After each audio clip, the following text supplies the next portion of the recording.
Boa noite, povo de Deus. Vamos começar mais um unboxing Romanos. E hoje o capítulo é o 7. Romanos capítulo 7. Eu te entreguei aí uma folha onde na frente nós temos o texto bíblico, que é a nova versão transformadora, a versão que a gente está usando. E no verso você tem um esboço da carta aos Romanos, que a gente sempre recomenda como guia na sua leitura. Às vezes você está lendo um texto, especialmente a Bíblia, e você não entende exatamente em que contexto está aquele texto, e isso faz você perder, digamos, ou contribuir para você perder a linha de raciocínio do autor, e, consequentemente, fazer uma interpretação equivocada, ou não compreender o que ele está dizendo. O capítulo 7 de Romanos é um desses capítulos que, se a gente não entende o contexto e o local dele, ele não vai ser um capítulo que vai ser bem compreendido por nós. Paulo, ele está tratando aqui sobre o triunfo da graça, sobre o poder do pecado. Nessa carta, Paulo faz questão, o tempo todo ele vai falar do pecado como senhor daqueles que não têm Cristo. E ele vai destacar aqui que a lei, no capítulo 7, ele vai destacar que a lei é o que evidencia o pecado, não é? No capítulo 6, ele falou do triunfo da graça sobre o poder do pecado. Ou seja, nós pecamos porque nós somos pecadores. O problema do homem não é que ele comete pecados. Cometer pecados é consequência de quem ele de fato é.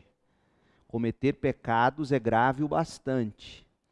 Mas não é o cometer pecados que nos condena. O que nos condena é a nossa natureza pecaminosa, que a Bíblia vai chamar de carne, algumas versões.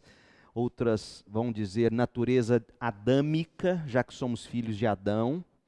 Então, a carne ou inclinação para o pecado, nós somos pecadores e isso nos faz cometer pecados. Agora, de que forma a gente descobre que isso é latente na gente? Capítulo 7 vai dizer que a lei é o que evidencia isso em nós.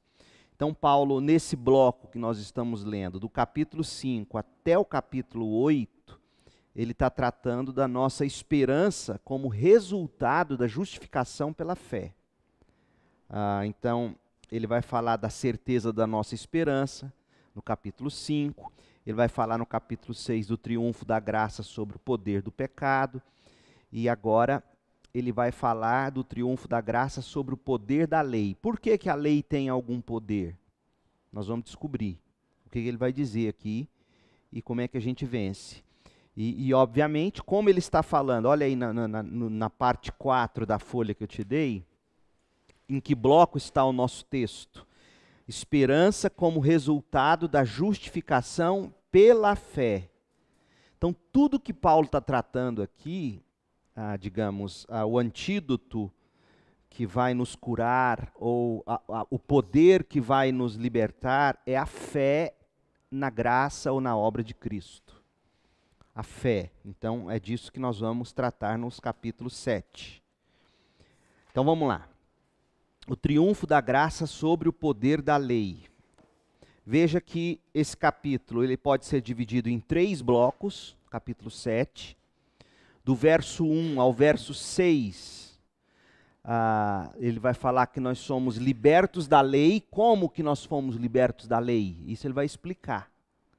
Libertos da lei. Aí se você quiser escrever aí, você pode escrever assim na frente de libertos da lei. Como? Porque essa é a resposta que ele vai dar nesse primeiro parágrafo. O título aí que a Bíblia inseriu não é inspirado, ele não está contido no original grego, mas ele explica o que vem nesse capítulo, ou nesse parágrafo, nesse bloco, e isso nos ajuda a entender. Então, libertos da lei, de que maneira? Ele vai falar sobre isso. No segundo bloco, que vai do verso 7 ao verso 13, ele vai falar que a lei expõe o nosso pecado. A lei expõe o nosso pecado. E do 14 até o fim do capítulo, que é o 25, a luta contra o pecado. Jonatas, você está precisando de uma folhinha aí? Que até agora você não relaxou. Vamos lá? Então vamos ler.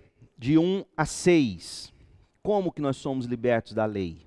Agora, irmãos, vocês que conhecem a lei, não sabem que ela se aplica apenas enquanto a pessoa vive?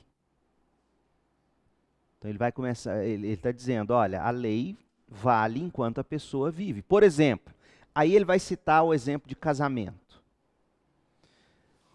A imagem que Paulo vai usar agora é a imagem de um casal. Enquanto marido e mulher estão casados, vivos, um está sujeito ao outro. Um se liberta do outro apenas quando uma das partes morre. Então, algumas pessoas, por exemplo, até querem usar esse texto ferrenhamente para dizer que nunca haverá qualquer tipo de perdão para divórcio, por exemplo. Mas lembre-se, não é sobre divórcio que Paulo está tratando aqui. Sobre divórcio ele trata em outros textos. Aqui ele está falando da realidade do casamento. Então eu não posso dizer por inferência, como as pessoas fazem, usando apenas esse texto, para dizer todo e qualquer divórcio será sempre pecaminoso, porque a única forma de você se livrar de uma maneira positiva, se livrar do cônjuge é se ele morrer. Não é sobre divórcio que Paulo está tratando aqui. Ele está dizendo que o que mantém, o que separa marido e mulher é morte. Esse é o princípio do casamento. Isso é verdade, isso é fato. Tá? Então, aí ele vai pegar isso e vai fazer a analogia em relação ao crente e à lei. Então, ele vai dizer, por exemplo, quando uma mulher se casa, a lei a une a seu marido enquanto ele estiver vivo. No entanto, se o marido morrer, as leis do casamento já não se aplicarão à mulher. Portanto, enquanto o marido estiver vivo, se ela se casar com outro homem, cometerá adultério. Mas se o marido morrer, ela ficará livre dessa lei e não cometerá adultério ao se casar novamente. Ele está aqui expondo o princípio seco da lei. Ele não está tratando aqui de recasamento e etc. Então, a letra da lei nua e crua é isso aqui mesmo. A pessoa só pode se casar se uma das partes vir a falecer. Aí sim ela fica livre para casamento. Mas Paulo tratou disso no outro contexto, e como o tema aqui não é divórcio e recasamento, nós não vamos nos delongar nisso. O importante é você entender que ele está usando uma imagem do casamento e de como mulher está ligada ao marido enquanto os dois estão vivos, mas quando o marido morre, ela está livre daquele compromisso, da lei do casamento. E aí ele vai dizer agora, verso 4, assim, meus irmãos, vocês morreram para o poder da lei quando morreram com Cristo. Então nós morremos com Cristo, nós não temos mais obrigação com a lei. Agora, isso é muito perigoso, porque a gente pode falar, então tá certo, a lei não se aplica mais ao crente. Não é isso. Paulo tratou disso no capítulo 6, nós vimos lá. Assim, meus irmãos, vocês morreram para o poder da lei quando morreram com Cristo, e agora estão unidos com aquele que foi ressuscitado dos mortos. Como resultado, podemos produzir uma colheita de boas obras para Deus. Quando éramos controlados pela natureza humana, pela carne, desejos pecaminosos atuavam dentro de nós, e a lei despertava esses desejos maus, que produziam uma colheita de obras pecaminosas, cujo resultado era a morte. Agora, porém, fomos libertos da lei, pois morremos para a lei e já não estamos presos a seu poder. Podemos servir a Deus não da maneira antiga, obedecendo à letra da lei, mas da maneira nova, vivendo no Espírito. Muita coisa aqui, né? O que ele está dizendo para nós? Ele está dizendo o seguinte: na antiga aliança, a lei nos foi entregue apenas dizendo faça ou não faça. E toda vez que a gente não consegue fazer o que deve fazer, ou não consegue não fazer o que não devemos fazer, a lei nos mata, nos condena. E assim foi sempre. Hoje ele está dizendo, em Cristo, nós não vivemos mais na letralidade, digamos, na literalidade da lei, no sentido de, eu não tenho só a lei, eu tenho agora o Espírito. O Espírito me vivifica e o Espírito, como eu tenho dito sempre nos últimos tempos, a nova aliança do sangue de Jesus comprou para nós o Espírito que grava a lei em nós e nos faz querer, e nos faz desejar, e nos dá a condição de realizar, Paulo vai dizer em Filipenses.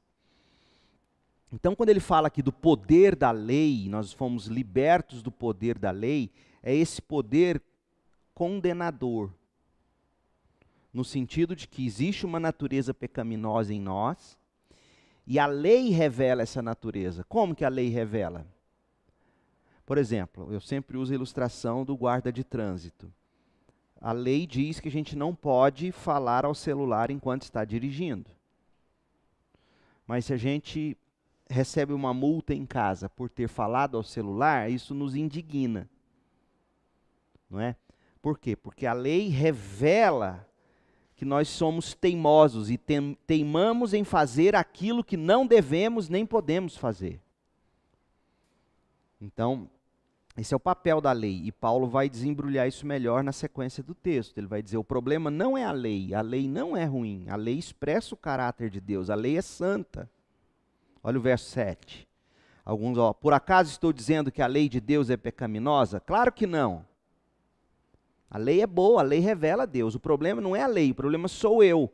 E a lei vem para dizer, tá vendo, Leandro? Você não consegue, você não faz, você desobedece, você teima. E você fica com raiva quando alguém te chama atenção. Não é assim sempre? A lei é isso. A gente não gosta de ser lembrado de nossos erros, de nossas falhas, de nossas maneiras equivocadas de viver.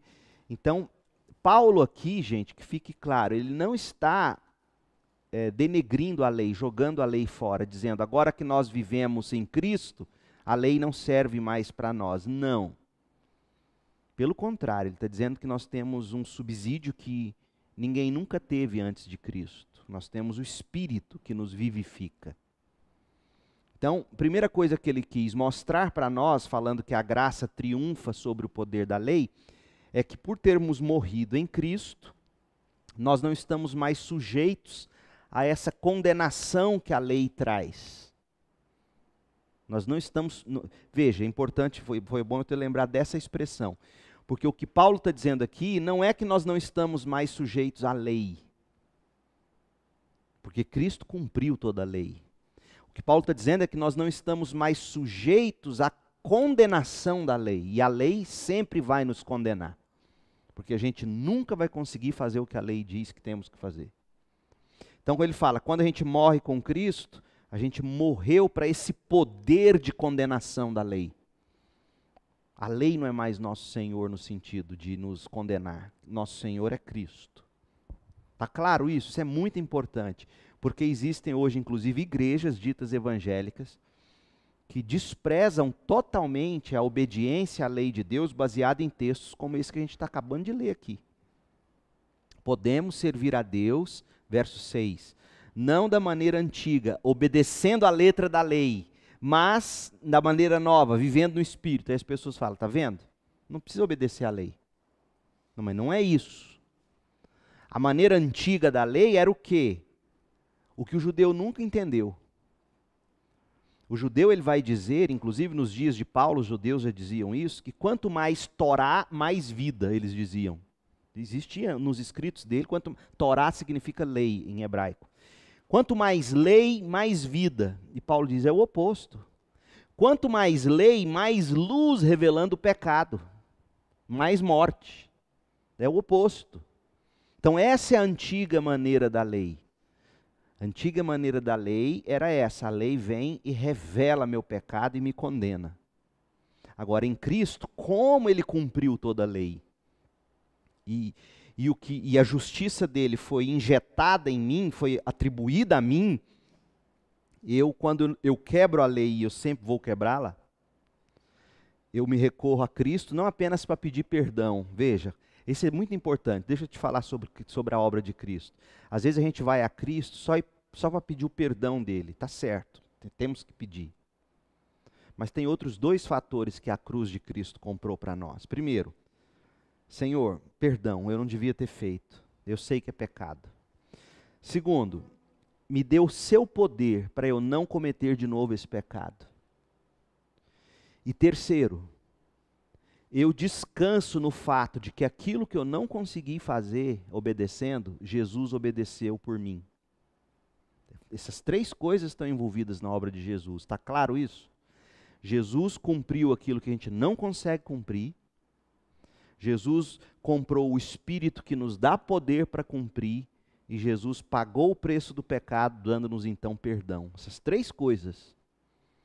É isso que está envolvido nas nossas orações, ou deveria estar, e eu percebo quão pobres são nossas orações quando a gente vai tratar de perdão ou de pecado com Deus.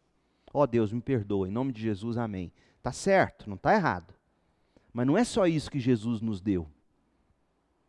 Jesus nos deu o perdão, Jesus nos deu o poder para não pecar de novo, e Jesus nos deu a justiça, porque Ele mesmo cumpriu o que eu acabei de não cumprir. Entendeu? Então, é disso que Paulo está falando. Quando ele fala de viver no Espírito e não obedecendo à letra antiga da lei, viver no Espírito é isso. É pedir o poder de Deus para não pecar de novo, é descansar no que Jesus cumpriu no meu lugar e eu não consigo cumprir, e é pedir o perdão de Deus. Não se esqueçam disso. Esses três P's, se é que podemos pôr assim, né? Perdão, poder, não dá um terceiro P, justificação, PPJ. Deus me deu perdão, Deus me dá o poder do Espírito e Deus me dá a justificação. Ele cumpriu o que eu não cumpriria, ou não cumpri. Então, por isso, é isso que ele quer dizer quando ele diz que nós morremos em Cristo. E aí, se você quiser escrever para ficar mais claro ainda o que ele está dizendo aí do verso 1 ao 6, não é que nós não estamos mais sujeitos à lei.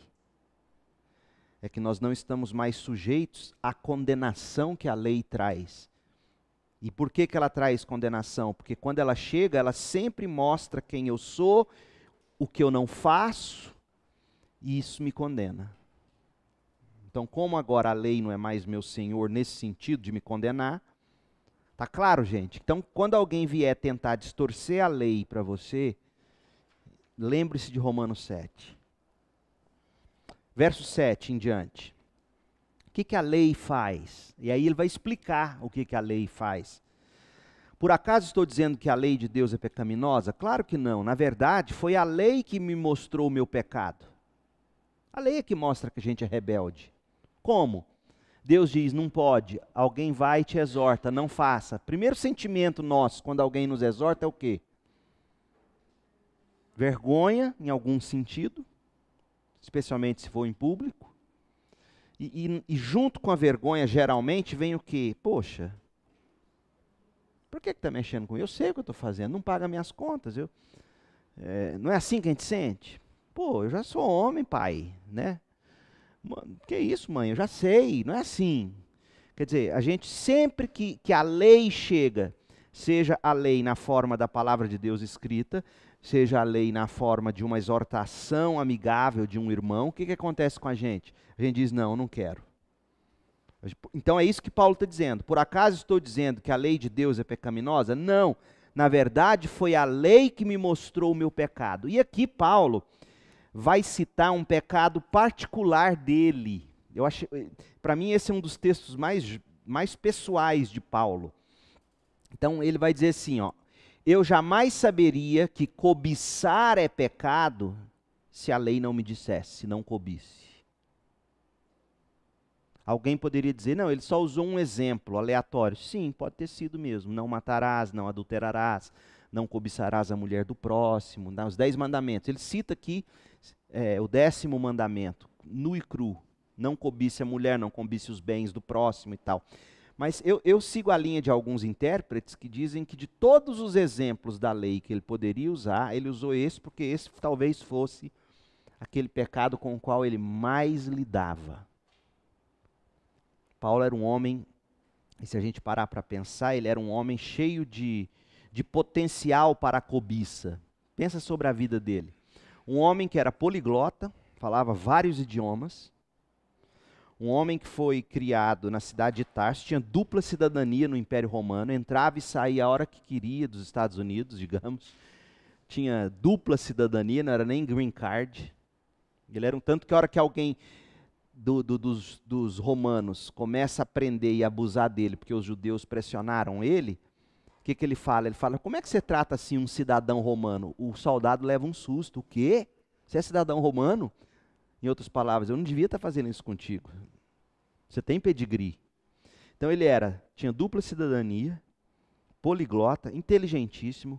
Ele foi educado aos pés do maior rabino vivo nos tempos dele. O homem se chamava Gamaliel. Não era pouca coisa, é como alguém que decide fazer um doutorado, seja na área que for.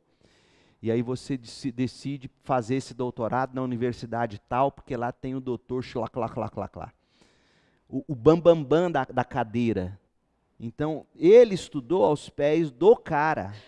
Então, e aí ele se converte ao cristianismo, e ele vai dizer que ele considerou tudo que ele tinha como pedigree, ele falou, eu considerei tudo isso como esterco.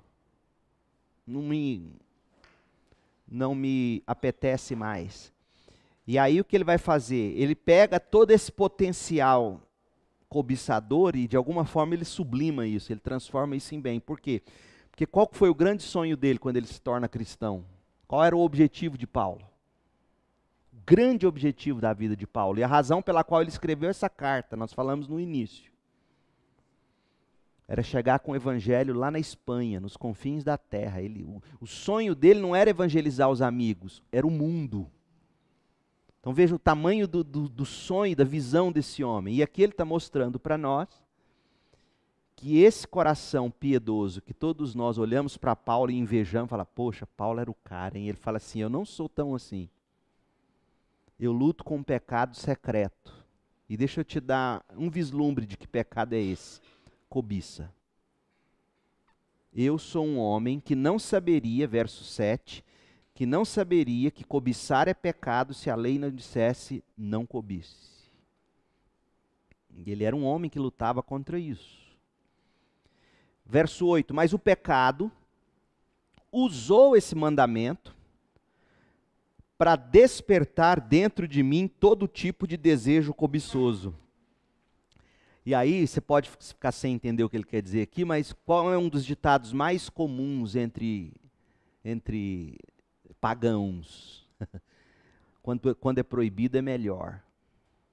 Não é assim que se diz? Quebrar as regras é melhor. Não é? Então ele está dizendo assim, quanto mais a lei me dizia da minha cobiça, mais eu tinha desejo de cobiçar. Mais eu tinha desejo de fazer contrário à lei. É isso que ele está dizendo.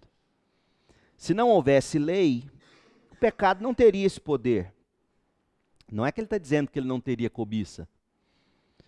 É que por exemplo, um cientista descobre uma doença nova. Um pesquisador, sei lá, descobre uma doença nova. A doença nem tem nome. Então, quantas pessoas morreram antigamente? Por exemplo, eu lembro, fulano ficou caduco.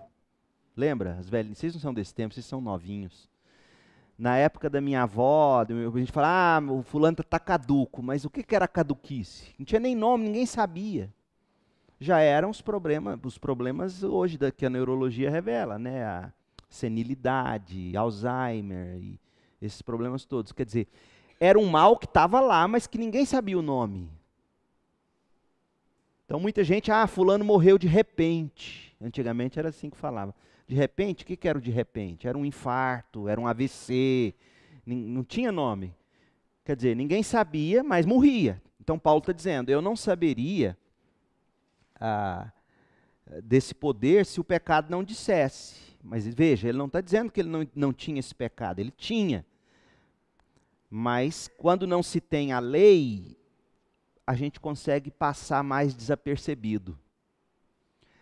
Quer um exemplo prático? O que a gente tem visto nessa guerra cultural contemporânea, onde cada vez mais as pessoas tentam amordaçar os princípios judaico-cristãos da sociedade, o que eles querem com isso?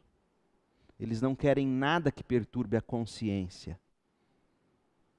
Eles não querem nada que diga não pode, não deve, não é adequado, não glorifica a Deus.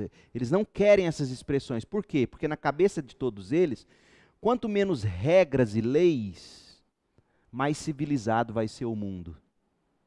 Será mesmo? Pega o mundo, pega a história mundial, porque as pessoas hoje criticam o cristianismo com uma voracidade assim, irresponsável. Pega o mundo pré-cristão, seja honesto, e veja como eram as culturas pré-cristãs.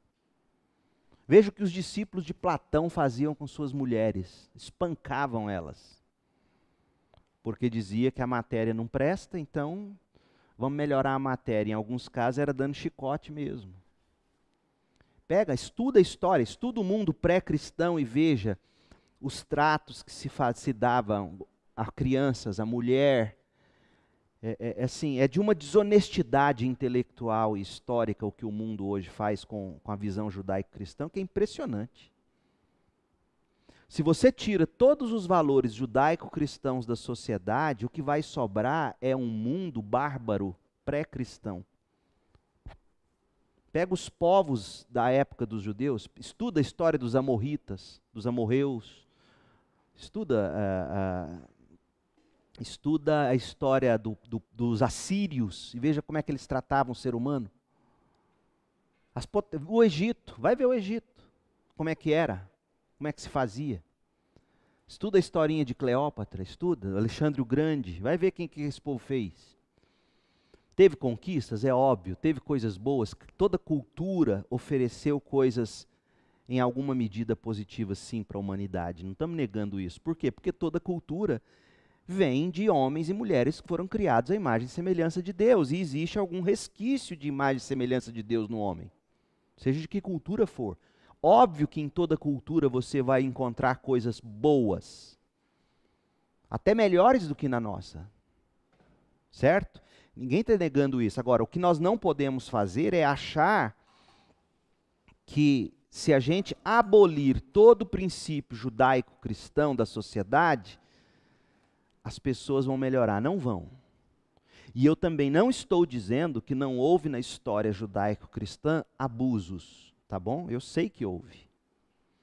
Eu sei que os rabinos abusaram. Os rabinos crucificaram Jesus.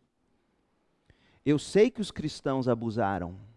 Houve cruzadas, houve assassinato até no meio de protestantes. Eu sei disso. Mas quando você pesa na balança todas as culturas e situações, eu nem discuto com esse tipo de gente, porque é uma desonestidade intelectual tão grande que chega a ser abusivo. A crítica que se faz ao mundo judaico-cristão é impressionante. Então, Paulo está dizendo aqui do valor da lei. O que a lei faz? Quando a lei chega, ela incomoda mesmo. Ela diz, você está cobiçando, você não pode cobiçar. Para usar o exemplo que ele usou.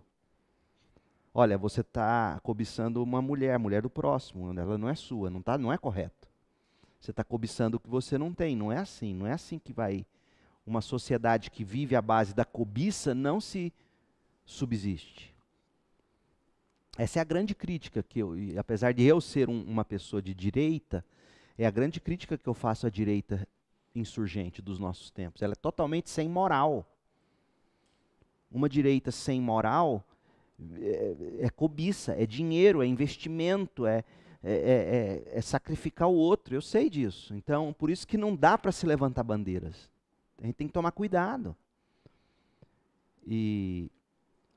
Enfim, então Paulo está dizendo o quê? Eu tomei conhecimento do mandamento, Aí eu entendi o que acontecia comigo. Eu dei o nome certo. O problema no meu coração é cobiça. E aí, ele diz, eu morri. Quando eu tomei, verso 9, quando tomei conhecimento do mandamento, o pecado ganhou vida e eu morri. Assim, descobri que os mandamentos da lei que deveriam trazer vida, trouxe em vez de vida, morte. Paulo aqui está combatendo aquilo que eu disse no início. No verso 10, ele está combatendo aquela ideia rabínica, judaica, de que quanto mais lei, mais vida. E ele diz, não, é o contrário. Quanto mais lei, mais morte, porque mais ela vai revelar o pecado e ela mais vai me humilhar. Eu não preciso, não é de mais lei, eu preciso de mais Espírito de Deus que me vivifica. O pecado se aproveitou desses mandamentos e me enganou e fez uso deles para me matar. Isso, porém, só demonstra que a lei em si é santa. E santos, justos e bons são os mandamentos da lei. O problema não é a lei. Mas então, a lei que é boa foi responsável por minha morte? Claro que não. O pecado usou o que era bom para me condenar à morte. O pecado usou a lei. Vemos com isso como o pecado é terrível, usando os bons mandamentos de Deus para os seus próprios fins perversos. Por quê? Porque o pecado sempre vai me jogar contra a lei. É isso que ele está dizendo. O pecado nunca vai dizer, olha que bonitinho que Deus está falando, a gente não pode cobiçar, Leandro. Não é assim? O pecado sempre vai dizer, que isso? Por que eu não posso? Quem é esse que coloca cabresto em mim? A gente sempre vai agir assim. E o último bloco do capítulo 7, do verso 14 ao 25, Paulo vai mostrar de que forma a lei ainda em nós hoje, mesmo nós sendo cristãos, tendo o Espírito, a lei ainda guerreia dentro de nós, mostrando o pecado. E aqui ele vai mostrar uma das batalhas mais sangrentas, digamos, que é a batalha do pecado dentro de nós. Porque toda batalha literalmente sangrenta, ela não começa lá no campo de batalha, lá no campo da guerra, nas trincheiras da guerra. Toda batalha começa no coração. Toda atrocidade de Hitler não nasceu nos campos nazistas, nasceu no coração dele. E se a gente não consegue dizer não para esse impulso do pecado, todos nós temos o potencial de aperfeiçoar a maldade de Hitler. Todos nós. Todos nós somos desgraçadamente pecadores. E Paulo vai mostrar isso aqui. Ele já falou um pouquinho lá no verso 7, ele disse, o meu problema maior é a cobiça. Agora ele vai dizer como é que isso estraga ele, como é que ele luta. Verso 14, o problema não está na lei, pois a lei é espiritual, a lei é boa. O problema está em mim, pois eu sou carnal, sou humano. A NVT traduziu humano, mas a expressão é carnal. Eu tenho inclinação para o pecado, eu sou adâmico, eu sou filho de Adão, eu tenho essa inclinação pecaminosa. Isso significa que eu sou escravo do pecado. Não entendo a mim mesmo. Por quê? Porque quero fazer o que é certo, mas não faço. Em vez disso, faço aquilo que odeio. Você já se viu nisso? Pô, eu não poderia ter feito. Eu tinha prometido para mim mesmo que eu não ia fazer. Eu tinha feito um voto com Deus. Mas se eu sei que o que faço é errado, isso mostra que eu concordo que a lei é boa. Não é assim? Se existe uma consciência dizendo, você não devia ter feito, você prometeu que não faria de novo. Se existe uma consciência em nós, e o que essa consciência está dizendo? A lei não é ruim, a lei é boa. O problema é o coração que vive teimando com a lei. Portanto, não sou eu quem faz o que é errado, mas o pecado que habita em mim. E aqui, não é que Paulo seja um esquizofrênico, bipolar, não é isso. Ele está chamando a atenção aqui para a natureza pecaminosa aqui. Mesmo a sua consciência dizendo não, a natureza pecaminosa vem e nos impulsiona a fazer o contrário. E eu sei que em mim, isto é, em minha natureza humana, na minha carne, não há nada de bom. Pois quero fazer o que é certo, mas não consigo. Então veja, gente, aqui está assim uma crítica a uma das maiores questões dos últimos 200, 300 anos na história da humanidade. Porque o ser humano tenta, de todas as maneiras, dizer que o ser humano é por natureza bom e quem vai corrompê-lo é a sociedade. Não é assim que a gente ouve? Desde sempre. E Paulo está dizendo aqui que se nós fôssemos entregues à nossa natureza, não faríamos o que é certo. Ele está dizendo que o que é bom é a lei de Deus, seja ela escrita, seja ela na consciência, dizendo não, não, sim, faça, não faça, o caminho é esse. Quero fazer o bem, mas não faço. Não quero fazer o que é errado, mas ainda assim faço. Então, se faço o que não quero, na verdade, não sou eu quem faz, mas o pecado que habita em mim. Ele repete, ele está mostrando isso. Tem algo em mim que é desgraçado. É isso que ele está dizendo. Assim descobri, por isso que eu digo, gente, às vezes o pai vai aconselhar o filho, e o filho, né, cheio de justiça, né? Vira e fala assim: pai, você não confia em mim, não? E eu falaria com todas as letras: não. Porque eu conheço Romanos 7. E Romanos 7 diz que o bem que eu quero fazer eu não faço. Na verdade, não sou eu quem faz, o pecado habita em mim. Até que você me prove que você nasceu como um anjo que não pecou, você ainda é desgraçadamente pecaminoso. E por mais que você prometa e tenta não fazer o que é errado, a qualquer momento você pode errar. Então eu não confio em você. Esse é o bom pai, é a boa mãe. Que te ajuda a entender que o problema não é, como é que eu vou dizer? Não é subestimar você, mas pelo contrário, é saber que em você, assim como nele ou nela, papai e mamãe, existe uma inclinação pecaminosa latente, que a qualquer momento pode estourar e te fazer pecar.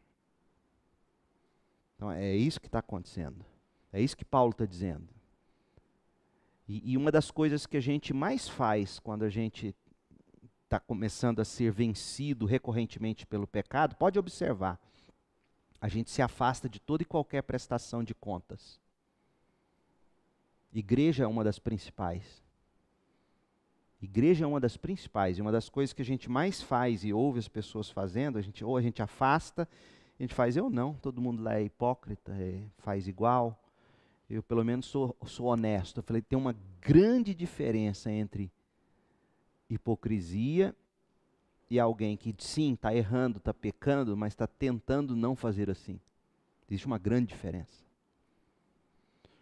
O hipócrita vai mentir na sua cara deslavadamente, vai tentar colocar uma aparência que ele não tem, de quem ele não é.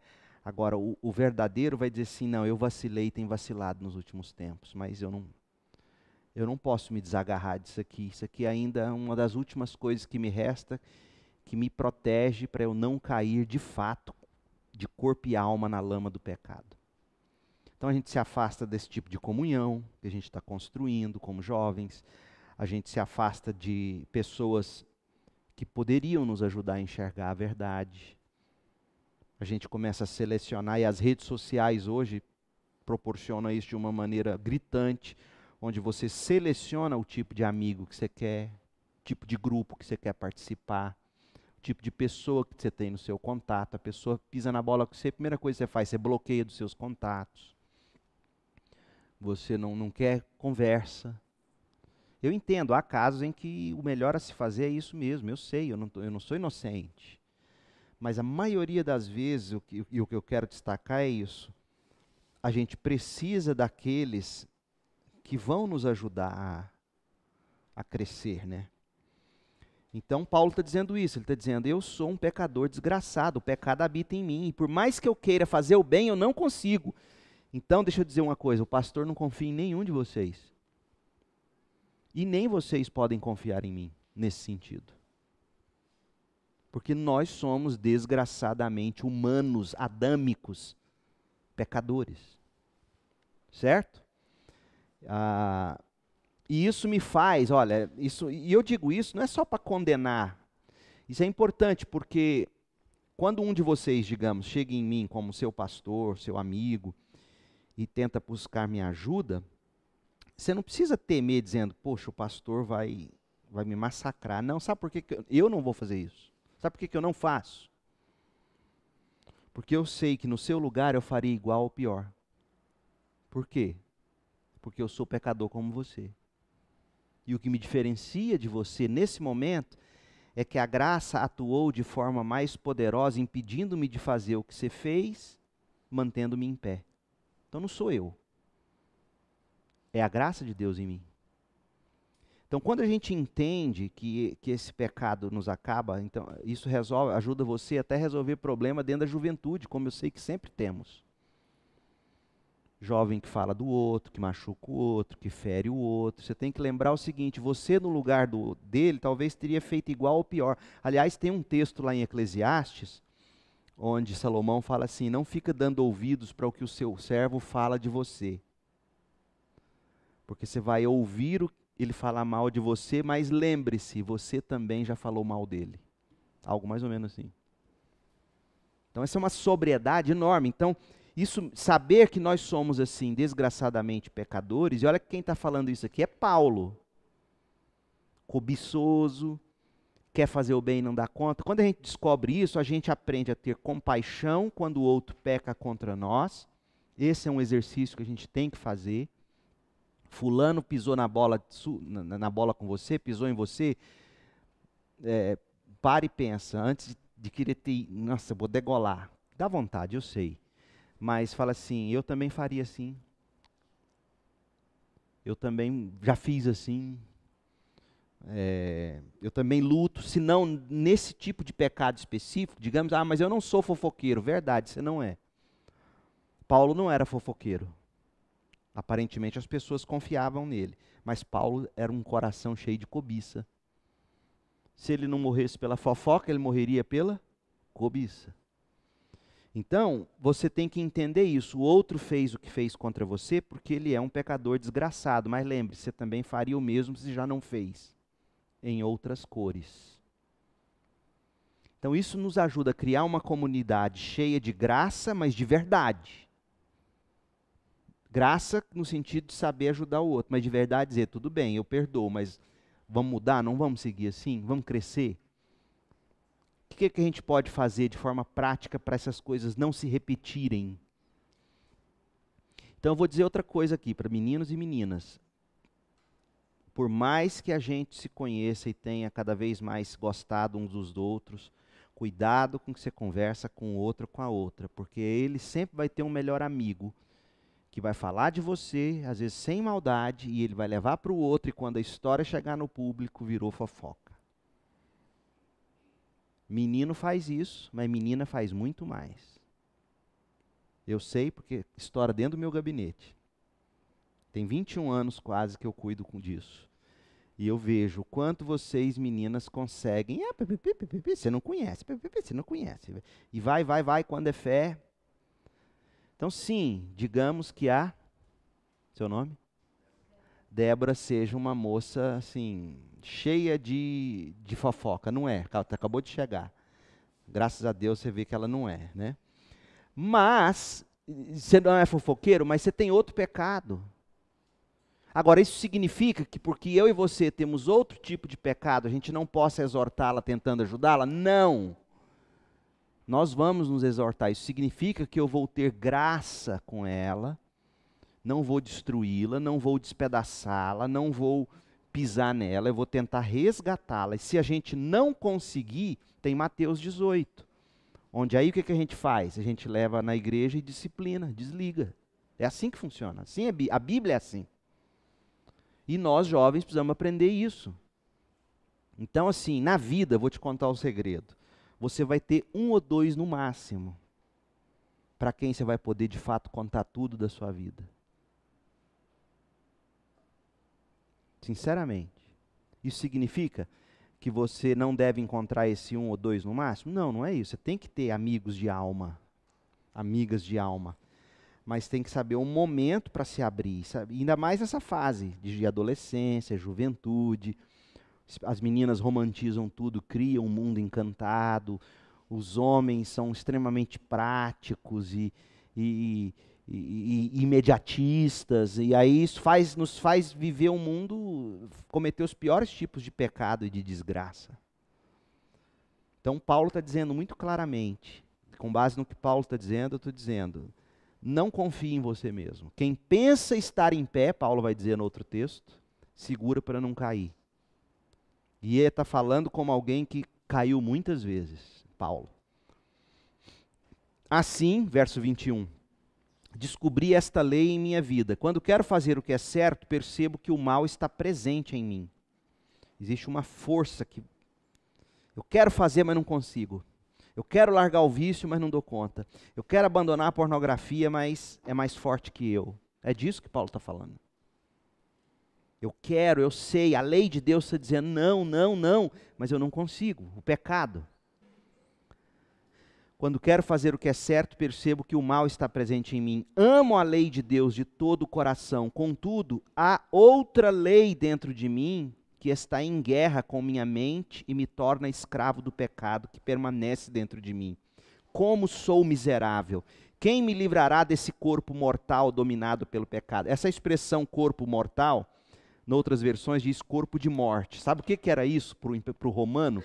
Existia uma das penas que eles aplicavam, era o seguinte. Havia várias penas punitivas para os romanos. Uma delas, quando Paulo fala do espinho na carne, lembra lá em 2 Coríntios? Uma delas, ele pegava o condenado, espetava no ânus dele uma estaca e deixava ele com essa estaca no ânus, morrendo ali. Então imagina a dor. Quem já teve hemorroida sabe o que é uma estaca no ânus. Então quando a palavra que Paulo usa lá para espinho na carne, é a palavra que o romano, quando lia o grego daquela palavra, eu esqueci qual é ela agora no grego, ele lembrava da estaca no ânus. Então essa era a dor que Paulo sentia.